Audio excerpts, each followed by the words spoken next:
aspect. So the idea of politics and leadership in the past, and this is my personal view, was not of leading for the sake of privilege. Leadership was seen actually as a way of service.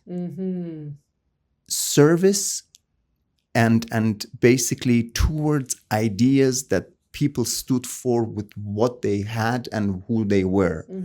Being willing to leaving literally everything behind if they're not allowed to follow those rules. If you see people today in a global, basically leadership positions, I see maybe a handful of people who really are like this.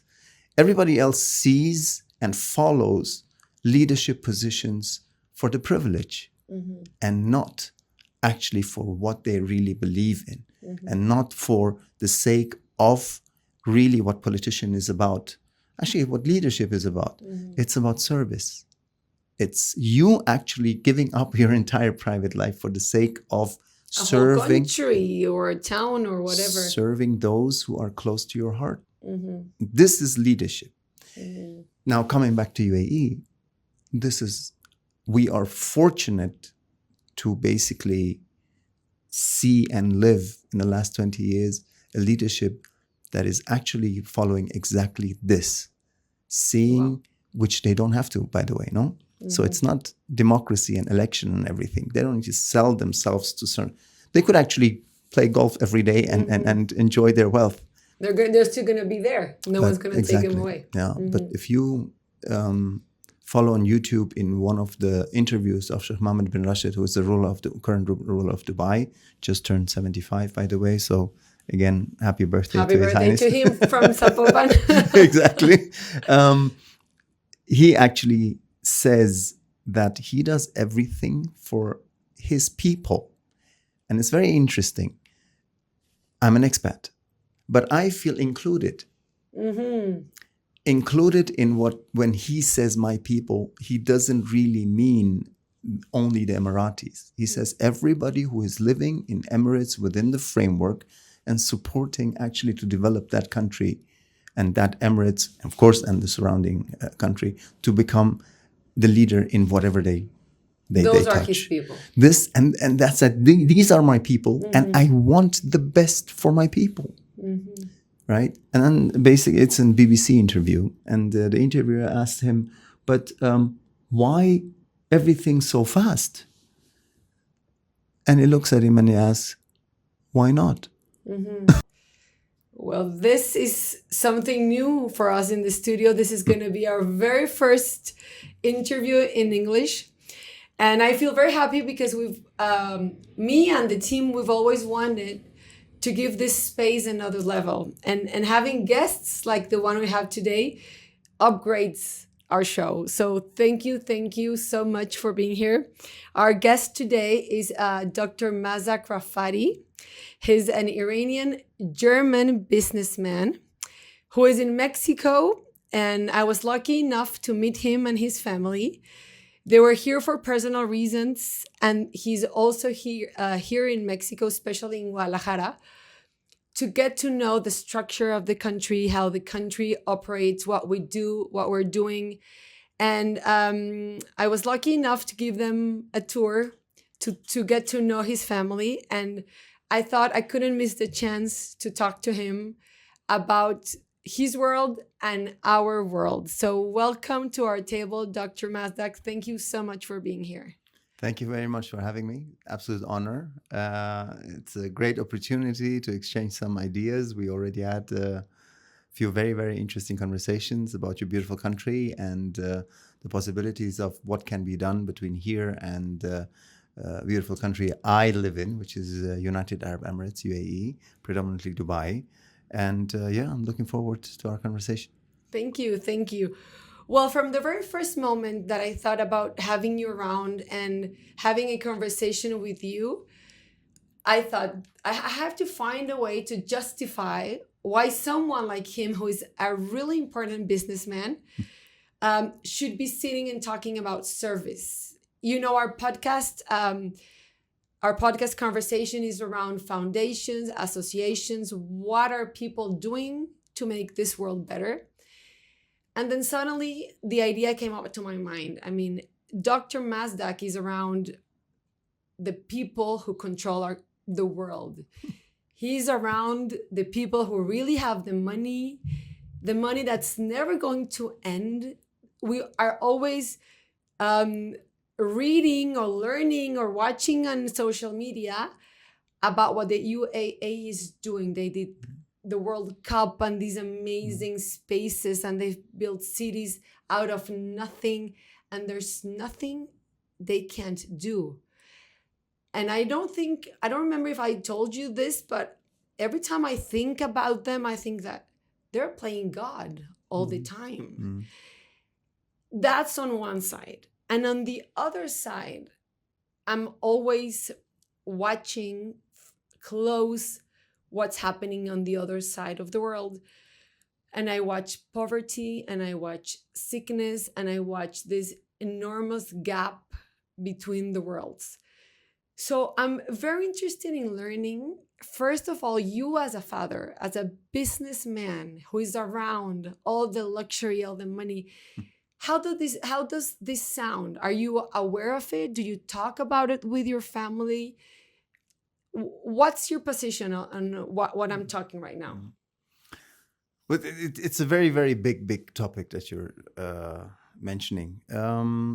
Obviously, the region that we're living and the 2-3 examples that you named is not only UAE, but obviously Saudi Arabia and Qatar, together with the UAE and other countries, Kuwait, Bahrain, and so on and so forth, so-called Gulf Cooperation Council or GCC countries.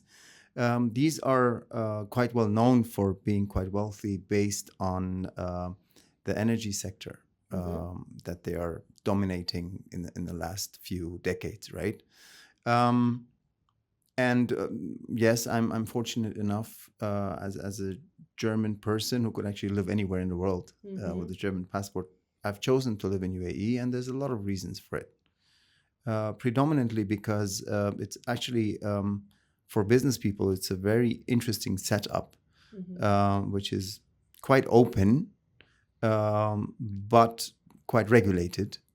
But if you are within those regulations, you can actually have the most, let's say, amazing life and amazing development, amazing infrastructure for your personal and for your commercial and professional life to develop as an entrepreneur.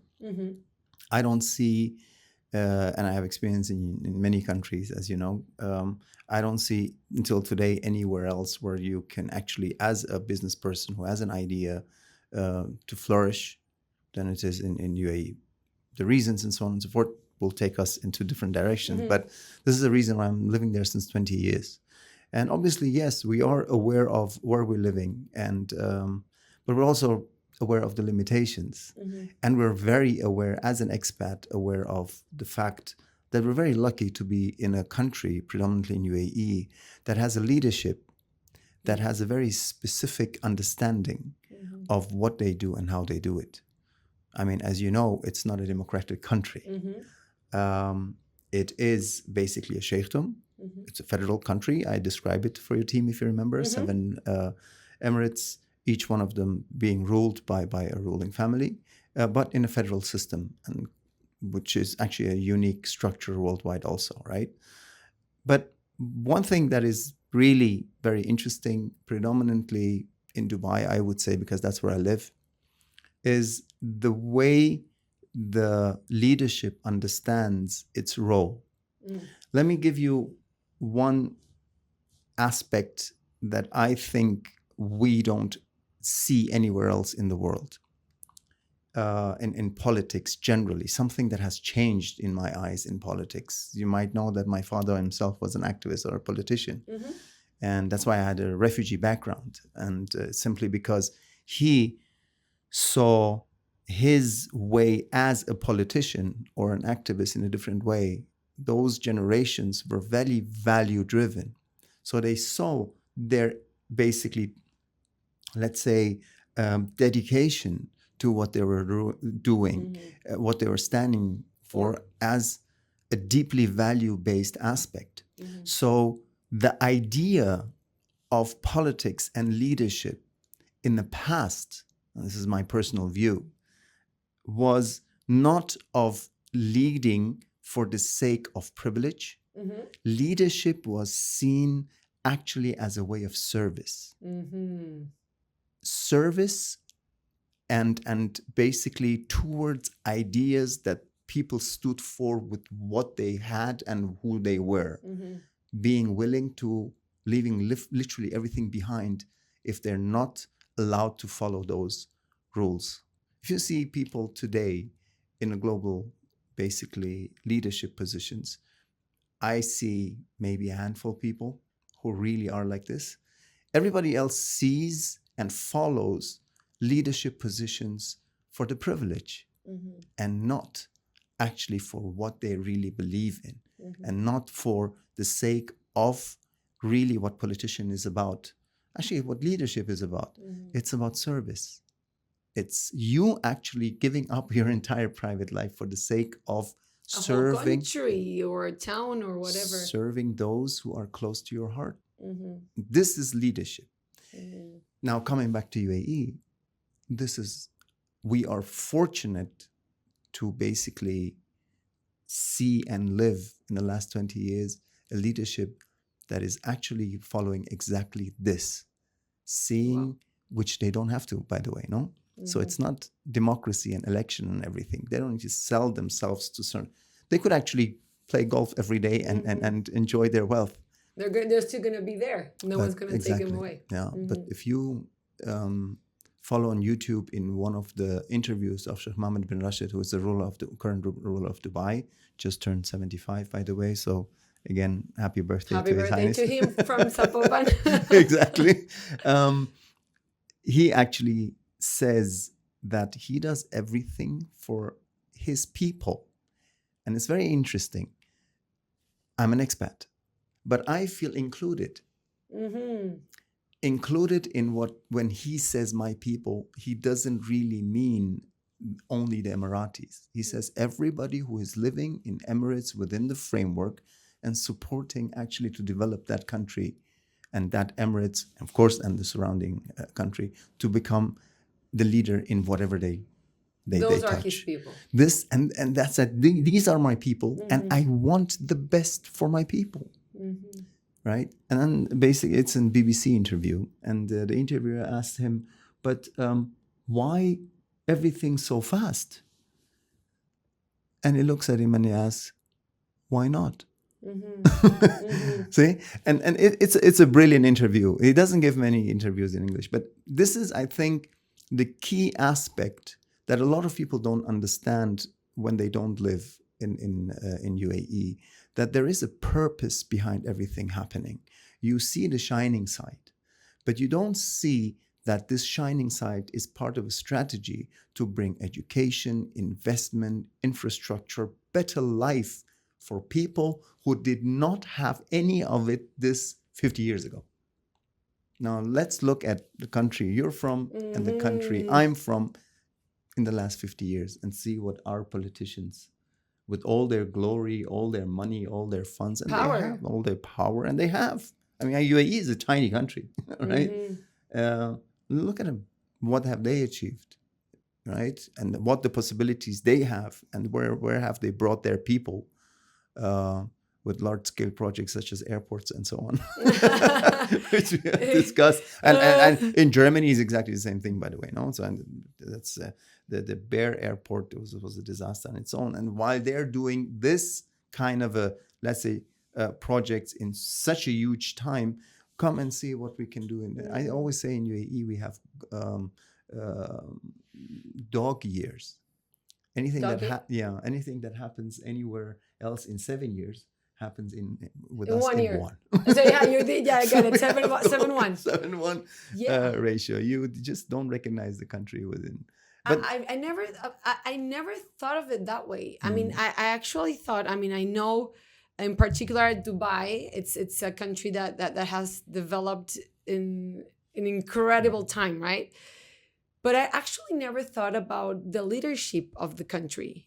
And that makes a lot of sense. And that makes me think about the leaderships we have in our country. And I was going to ask you, apart from Dubai, do we, from your eyes, are we in the middle of a leader crisis around the world? Are we missing? Like, for example, in Mexico, I know we do. Okay, we have what we have because we lack leaders. We cannot find anyone who is standing out for his beliefs. It's not working.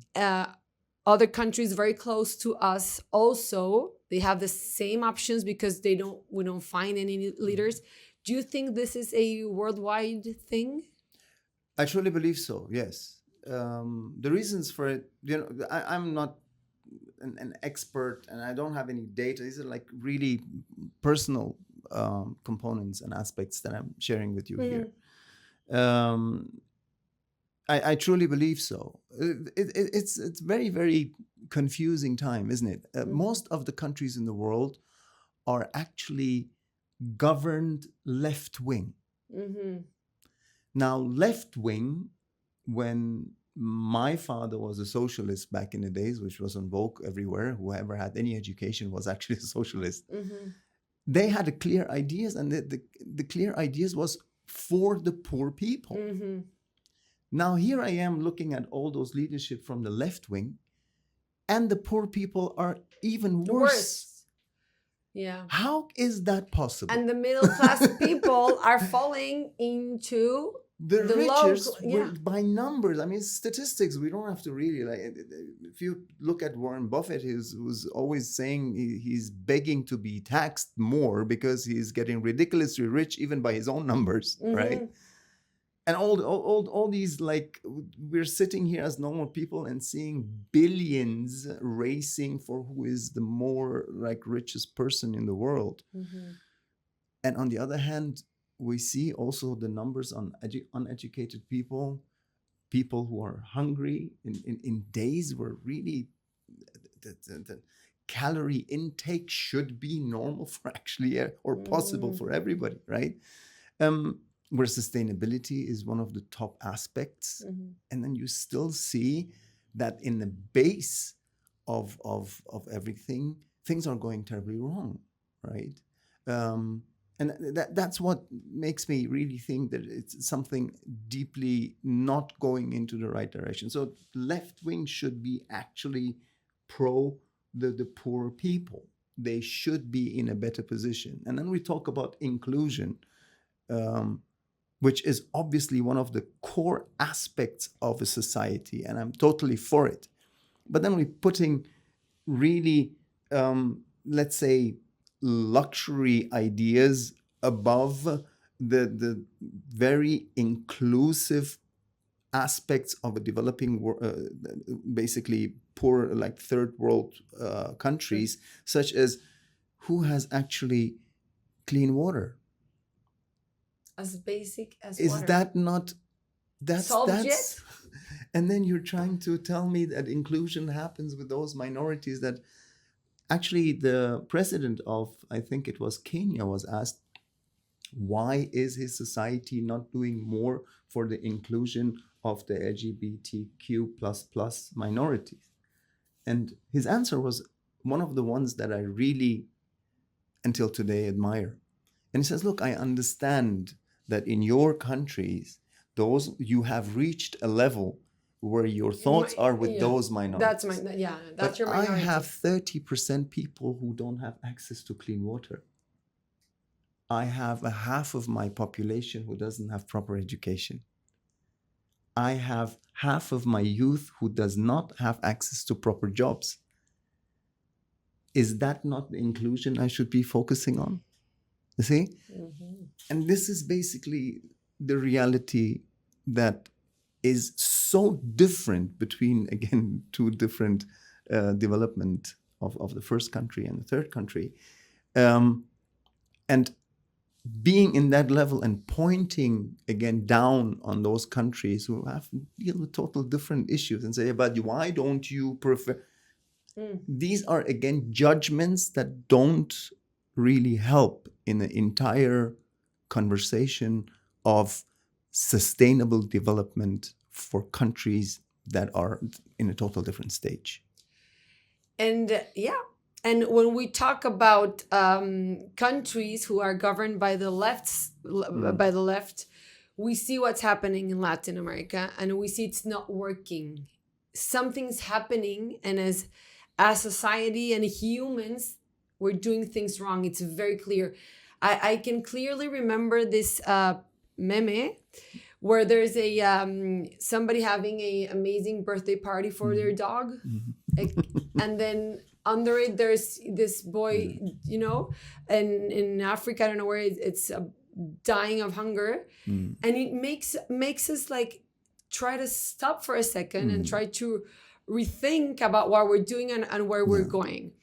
So I totally know how things work in Mexico, of course, and I know a little bit about what's going on in Latin America. But I wanted to ask you, does a country like Dubai, do you see this terrible difference between people? Is there a gap between the incredibly rich and the incredibly poor people? I think it would be naive to say no. Obviously, we have a huge difference between the super rich and, let's say, the blue collar workers, right? The only difference is that a blue collar worker still has a job, right? A chance, so an opportunity. Obviously, because there's no other way to get into the country. So you will hardly see any beggars because our country is, again, very small. We spoke about that last night. I consider us a lab, right, for a lot of very interesting ideas that are very important on a society level, be it on a social component or a commercial component. Us being a country that basically makes it possible for 200 ethnicities living on the same roof without any conflict. A lot of people living next door to each other, their countries actually killing each other at the moment in some wars, be it official or unofficial. In Dubai, they live peacefully. The kids go together to school and so on and so forth. So this is really a model for a multicultural life in the future. And we have it and we live it, right? On a commercial level. And it works. Yeah. And in the commercial level, the country is run like a company, right? So it works again, right? We're now introducing taxes on company level and probably very soon on a private level. But in all these basically areas, we're a lab, right? And as a small country, we run in a very special way. But we are in a world embedded where and very aware of the social differences around us.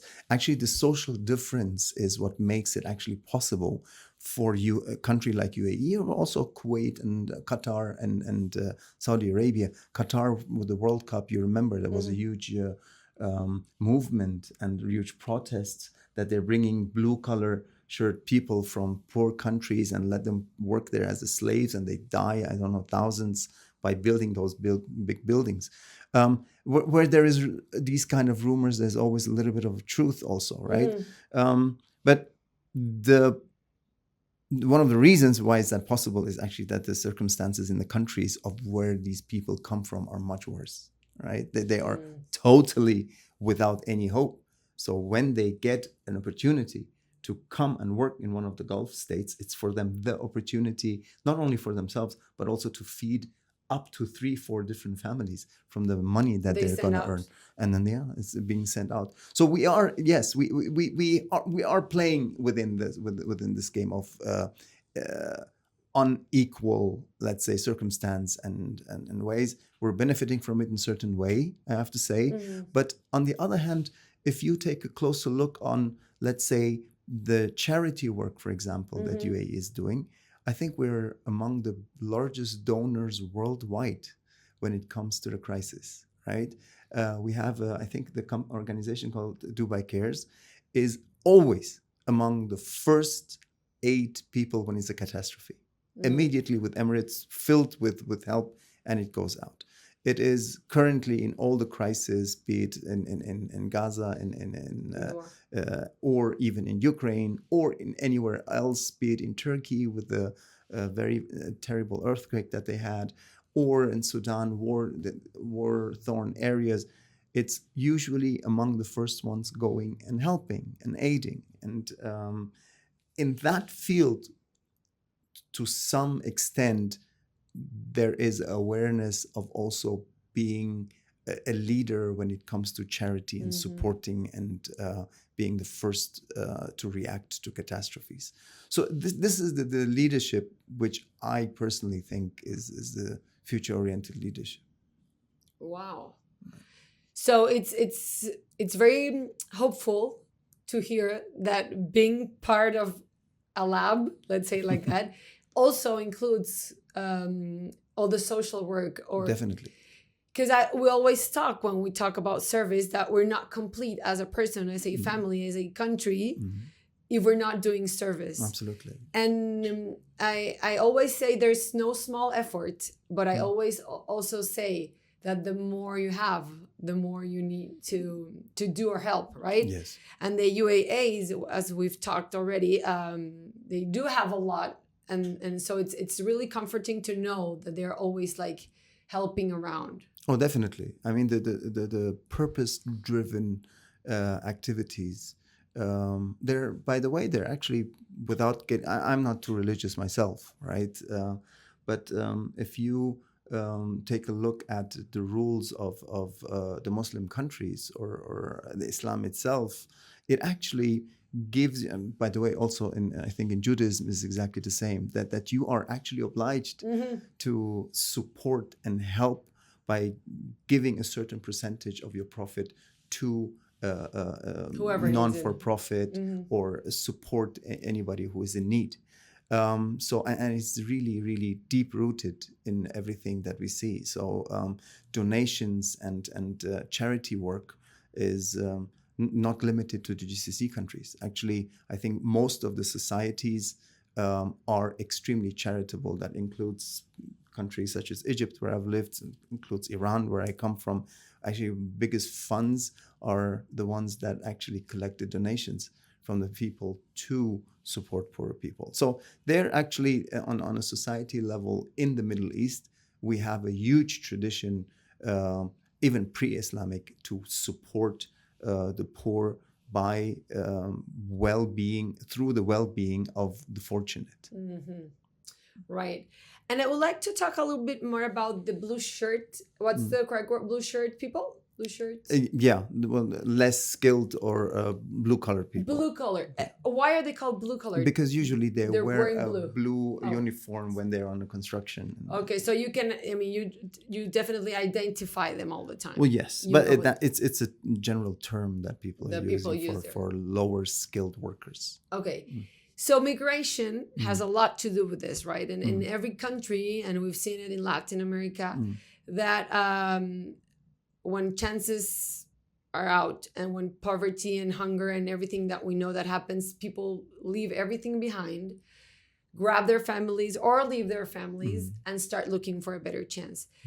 What are the politics of Dubai? How can anyone be considered to be part of a program like those you have? How do you welcome someone like that? I have to admit it's quite limited, right? Even that, it's quite limited. Yeah, it is generally it's very limited, but it has its sense, to be honest. But let me just answer your question first. How can you come to UAE? Generally, either you get a job, now be it as a blue collar or professional, whatever. One of the UAE-based companies hires you, and you get a job, and you get a residence visa, and can basically enter the country and live there. We're not talking about tourism. Tourism, I think we're one of the most open countries. You can come. A lot can get, tourist visa. I think Mexicans even have 180 days to stay there. Yes, it's the longest. It was very surprising. I just figured that out. But you want to go and live there. So if you are, let's say, blue collar worker, you want to go and pursue a career in those countries, not only UAE. There are agencies in all the, let's say, India, Sri Lanka, and so on and so forth. There are agencies, HR agencies that actually are contracted by larger companies to basically acquire workforce for them. Okay. And that's basically how you apply. And if they choose you, you will get a residence visa through the company. You go there as a blue collar basically worker. You don't have to take care of anything. You are given accommodation. You by get the company that hires you. yes, they're obliged to give you the accommodation. If they're the best one or not, basically there we have basically also issues in those areas, but it has been always a huge progress in a couple of years that the accommodations are clean, that the people are treated properly. But they get accommodation, they get food, they get an insurance by now. That one is very important. It was ruled again by His Highness and by the country, and now it's being taken seriously more and more. And at the end of the day, they get a salary that they agree to before coming, and they basically live within the community of the company and they work there. So as a blue collar worker, as if you are higher skilled let's say worker or professional, you will get a visa, get a package. You go to UAE, get a residence visa. This residence visa has to be renewed every 2 years for, let's say, normally skilled. For higher skilled, you get a golden visa where you can stay for 10 years. That's basically the working area. But then you can also invest. So I'm there as a businessman because I set up a company. The company gets me the opportunity to get a residence visa and bring also my family in, right? Or you invest in a real estate. And that real estate is reason enough for you to basically stay in the country. So investment or work. So it's all about activities. And therefore you will not find anybody who comes to the country that actually is poor or homeless or... There are a few that come illegally. Let's say that too, right? But it's way different than any other countries, including Germany or US, where we see really, armada of homeless people being on the street. You will not see that in UAE. Yeah. So it means that that country has the best profiles ever in everything. I mean, we're talking about a small country who has the most talented people, the most professional people, and even the best constructors. I mean, nothing goes wrong. I don't know about that. Obviously, we usually tend to not criticize a country that is giving us the opportunity to live in and grow in. And I have really everything to thank. I met my wife there, and my 2 kids were born there. And even if commercially I ever go bankrupt, nobody can take away that from me. And that's, again, I have to appreciate to the circumstance of living in a country or Emirates like Dubai. But I am sure that also the leadership is aware that not everything is perfect. But the speed of which any, let's say, problem identified is being handled, I think is again unique, right? So let me give you 1 or 2 examples, right? So one of them I just mentioned, they actually figured out that health insurance needs to be regulated. It goes very fast and they do it. They see that let's say the circumstances the workers are kept are not good enough. It's being handled. They see that the professionals who actually build this country, their dependence on a work, let's say, as I said, residence visa, mostly in work. Before, let's say 4 or 5 years ago, you lost your job, you had to leave the country within a month. And during the pandemic, that was a tragedy, right? Lots of people had to leave immediately, and their kids were actually still at school and so on and so forth. Leadership saw that, and immediately, basically, things changed. You can stay in a country more than just 4 weeks, 6 months, if you basically negotiate that with your workers. That sounds like a dream to us. Everything changes or adapts very quickly. Golden visa was introduced on different levels. You can stay longer. I think that ability of adapting to change and seeing opportunities such as technology, such as blockchain or AI, that they could be very, very important for the future, then putting in an AI minister very early and developing that, including blockchain into even governance of the country, to sending a signal, even if they're not really using it yet, but sending a signal, hey, You're one step we ahead. are here, we want to use it. Are you a professional? Come here and you'll find somebody who listens to you. All these things, I think, are unique, the way actually the governance works. And if you pair that with, again, the ambition of the leadership of doing the best for its people, then you have, let's say, at least a great visionary leadership who opens the field for people to get active. The rest is up to the people, right? Now, we're living in a country where we're 90% foreigners and roughly around 10%, 11% locals, right? The locals are taking care of social security, education, everything. It's their country. Great. Let it be. The rest of us, 90%, we need to deal with things ourselves. Everything. It's a free-fold capitalist structure, right? But the framework is there within which we can actually flourish. So nobody of us goes then, if something goes wrong, and says, hey, government, give me this, give me that. And there is nothing like that. The conditions It's are free there. flow. It's up to you. And you can, and That's another you important can point. flourish. And this is another thing where I see where maybe the last, let's say, 5-6 decades of left-wing made people,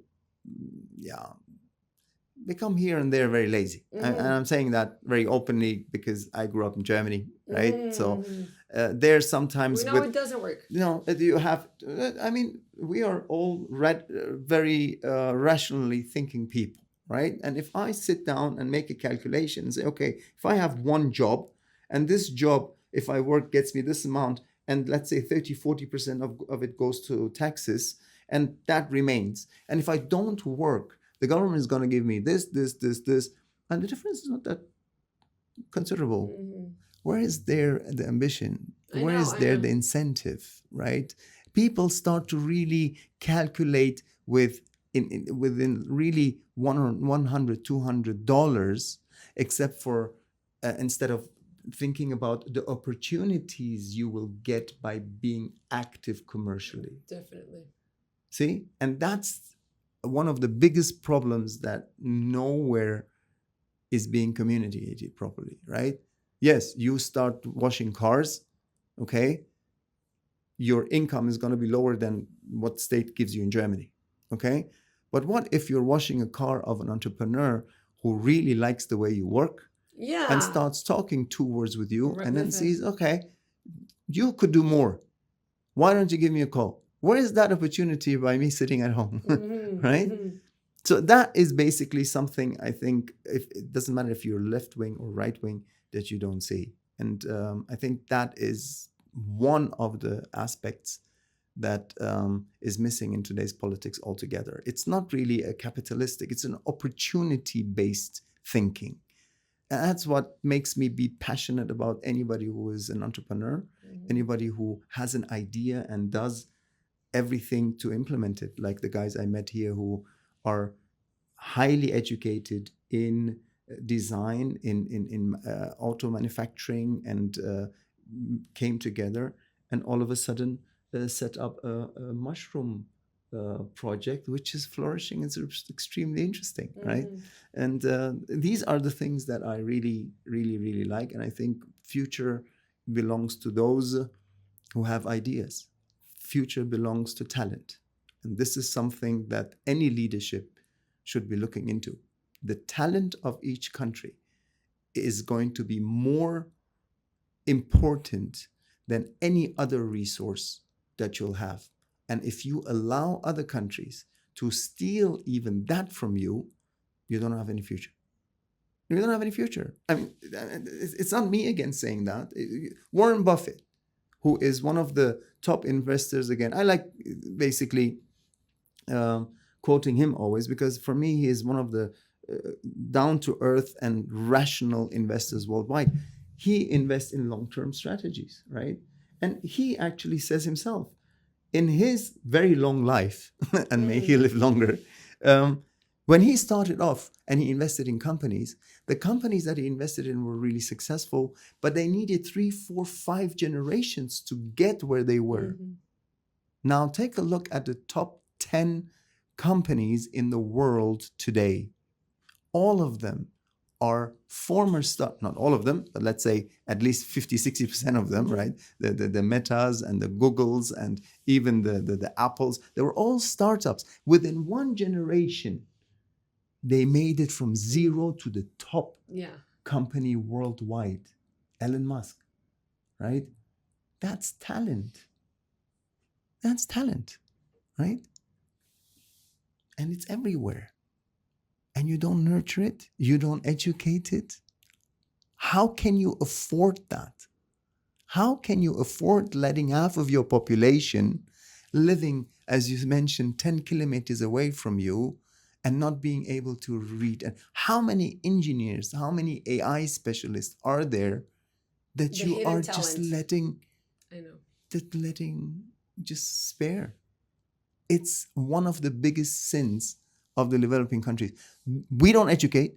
Those who we educate, we allow them to go to US, to the UK. I know, they get the idea, they have the project, and they take their things and they leave. It's a different level of what the problems that we had before. Huh? I'm not talking about brain drain. Brain drain is the one that we educate and we let go. Mm-hmm. No, I'm talking about a wholly new generation that you don't even need to educate because they have access to knowledge. You just need to build a base. Mm-hmm, mm-hmm. Give them the opportunity.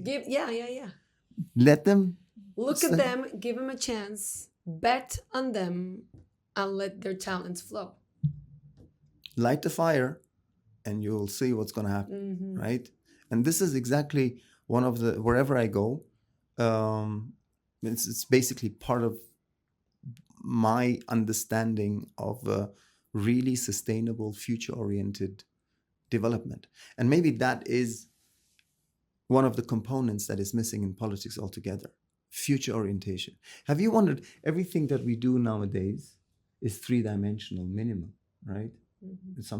Some are even more abstract, goes into 4th and 5th dimensions, right? When you talk about physics and so on. But everything, even printing is now 3-dimensional. Mm-hmm. Just our politics is 2-dimensional. Mm-hmm. It's just left or right. And they don't let you think differently. If you start saying, okay, I like that left idea, but that right idea is not bad, right? So, then you're a populist, then you say, right? What if we take this graph of left and right and put a 3rd dimension to it and think about future orientation? What is actually really suitable for the future?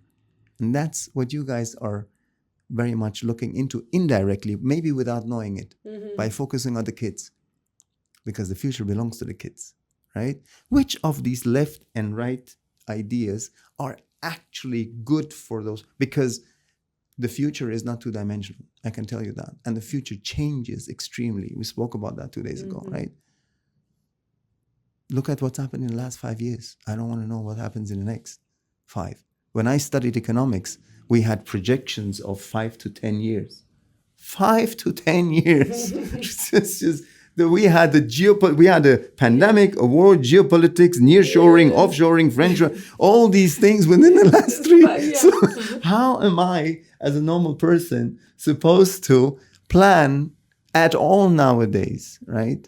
So we are changing. AI is going to change the way we live so fast. It's doing it already now. Mm-hmm. Half of my emails I'm writing by checking. You made a diet out of. You made a diet, and it worked. And you lost weight. So it touches us on all levels, right? Now, and while our politics is still fighting if left component and right component, nobody's gonna care about that.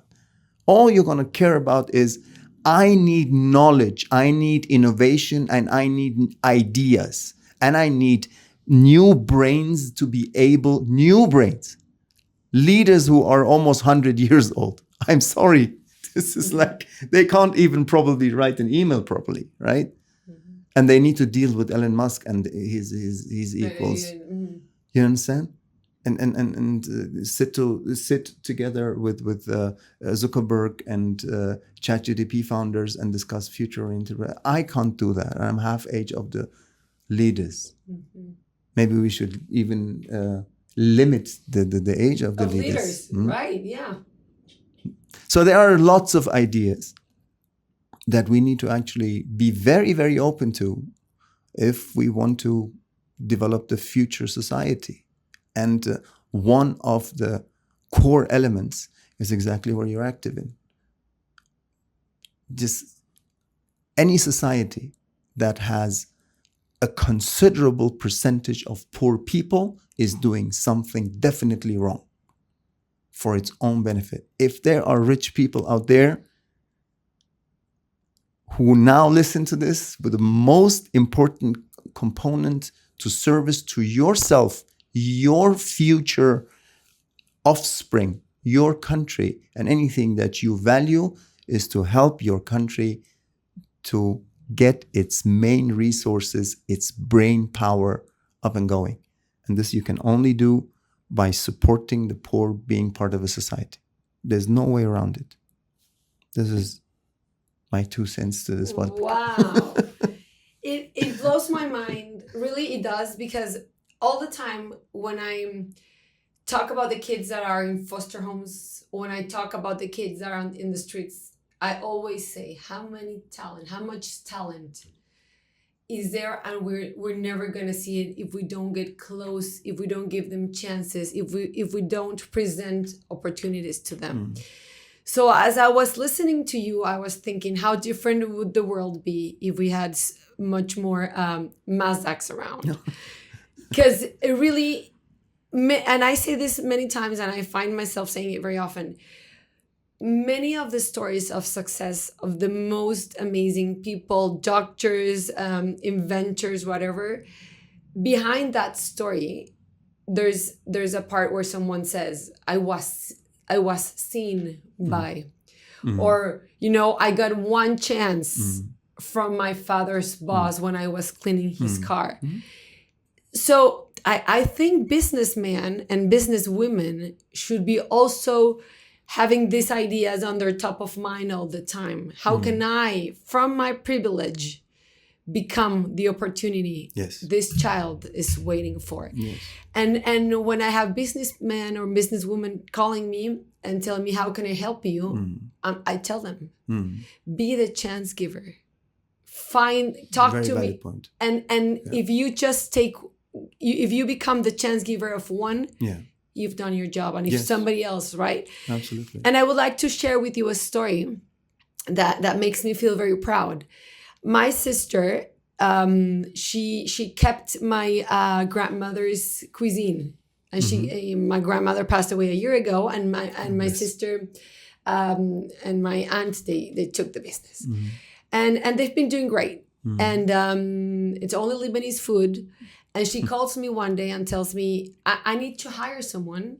So many people, help me out. Someone for the kitchen. And I told her, take a girl from one of my from one of my care homes. Yeah. And she said, no, it's a lot of responsibility. I don't think I can make it. And I was like, give her a chance. You're going to hire someone else, and you're going to give that someone else a chance. Why don't give it to her? So we talked to the people and we made a research on our girls to see who had the profile.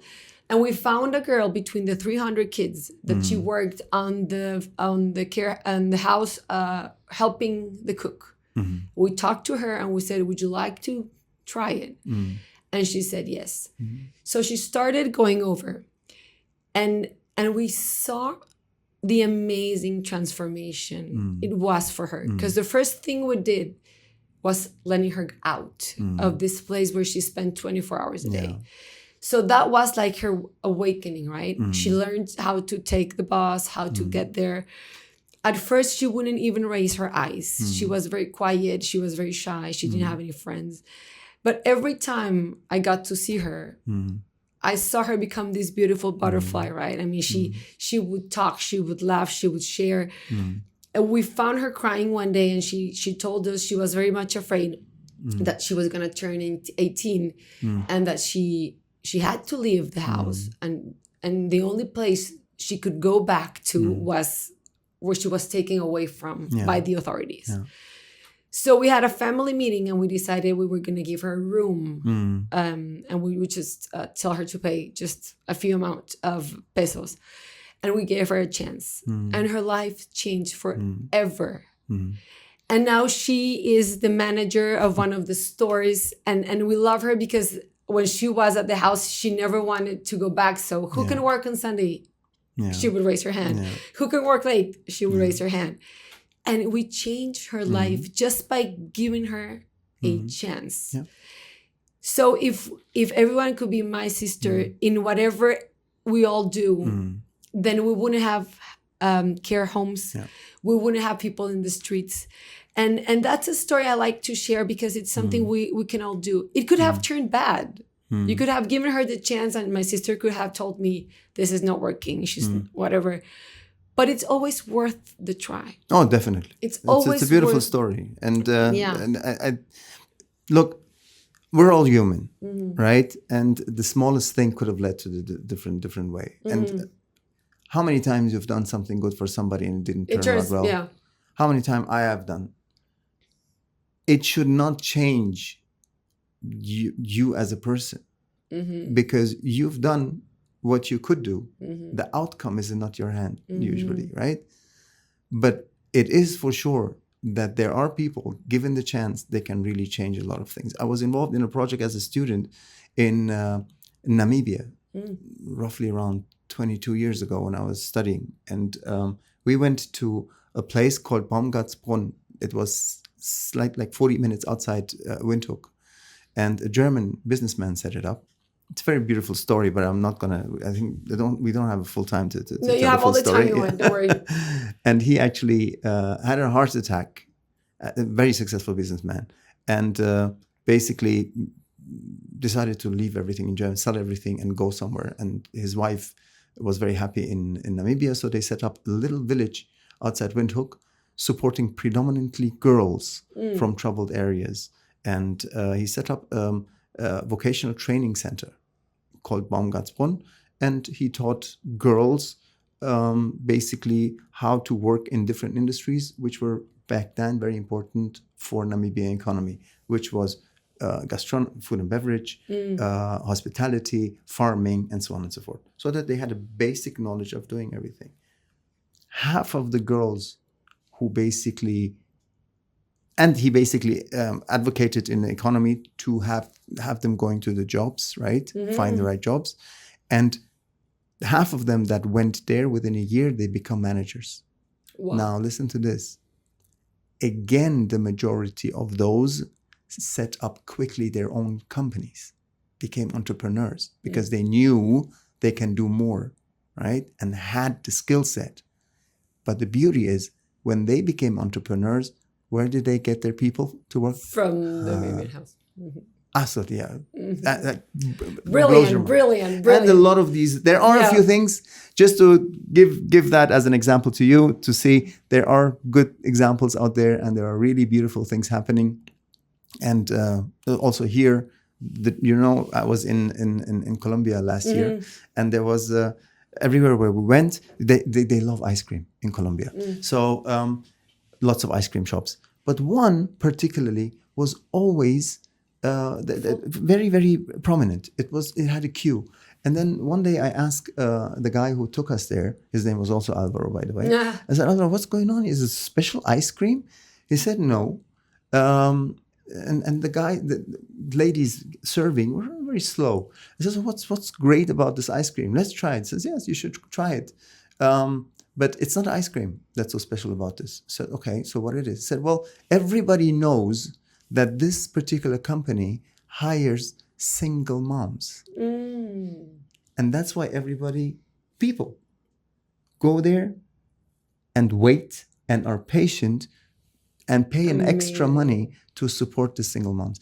Now, one is an entrepreneurial aspect, the one that I said before, that helps the society. The other one is the society helping the entrepreneurs to be. So you see, both examples are there. There are people doing good. there are people like yourself, and that gives a little bit of hope for the future. Definitely. I can tell that this conversation leaves my heart hopeful.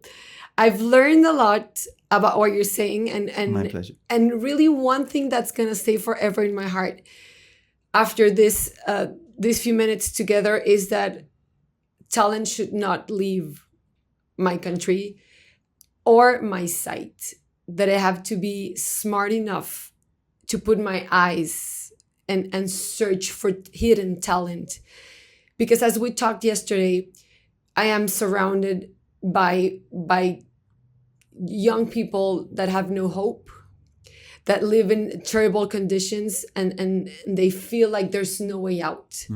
And we can be the way out for them and also for their talents. So that's something I'm going to really grab from this conversation, and I'm going to make sure my team knows it too all the time. And we never forget that during our administration, talent should be found.